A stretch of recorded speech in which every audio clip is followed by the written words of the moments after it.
I'm gonna turn all these vegetables into a Southwest corn chowder. The produce is so fresh and I just can't wait to show you how to put all of these healthy ingredients together for a satisfying soup. I'm gonna use the Rapid Prep mandolin to chop everything. I have the back dial set on the French fry cut and I have it on the 8 thickness. So I'm gonna turn it down to about the 7 thickness. It's just a matter of personal preference.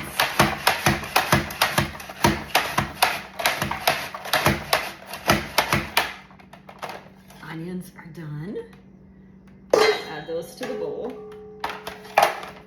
And let's go ahead and do our potatoes.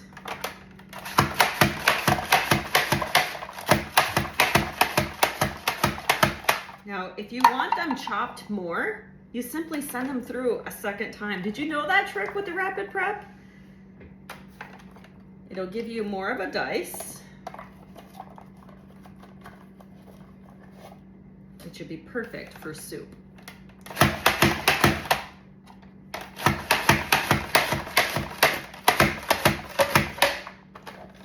Take a look at this. Do the same thing with the red and green pepper. Instead of using a poblano, I'm using a green pepper because we don't like it to be quite spicy. So you can use whatever heat you prefer for your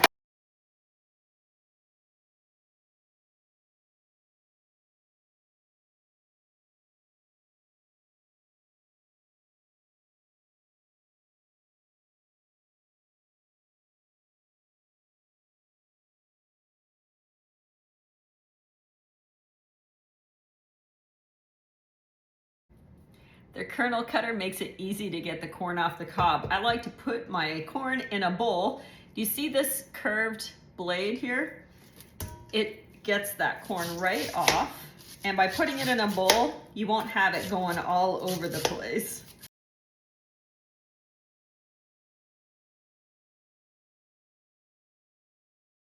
Up a big pot and we'll add some olive oil. This is our oil and vinegar dispenser. I'm gonna push the buttons. You'll watch the olive oil comes up. It just kind of sucks it up from the bottom.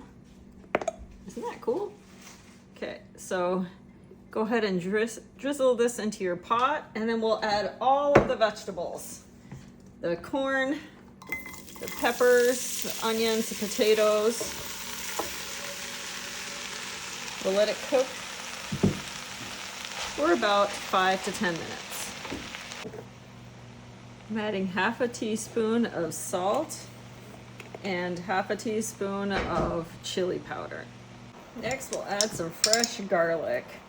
Just put it in there with the peel and give it a press right into the pot. Your cleaning tool tucks into the side and you can scrape it off just like that. Got one more to do.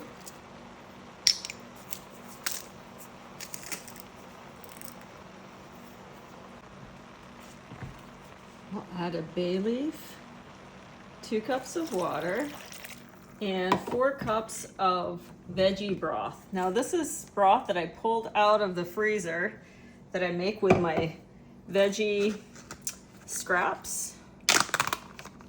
And I'm just gonna go ahead and pour it in there. I need 4 cups. And then something that I like to do is I like to take these corn cobs and pop them in for extra flavor. This is not called for in the recipe, but anytime I am making chowder, I like to add the corn to let it simmer all together.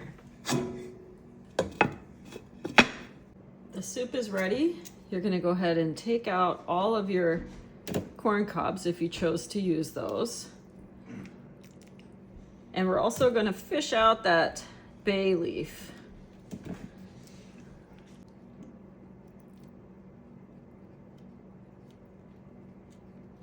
We're gonna take out about 3 cups of the soup and broth together and put it into a blender.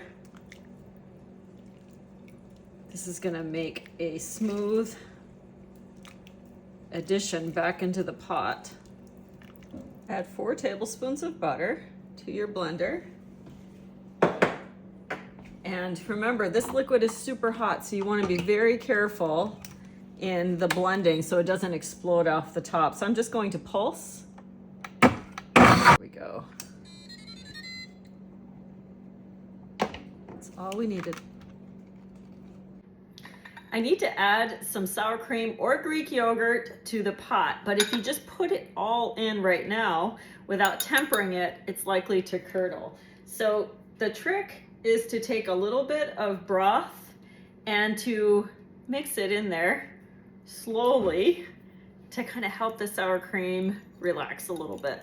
Not likely to curdle in the same way. You see how that's nice and smooth?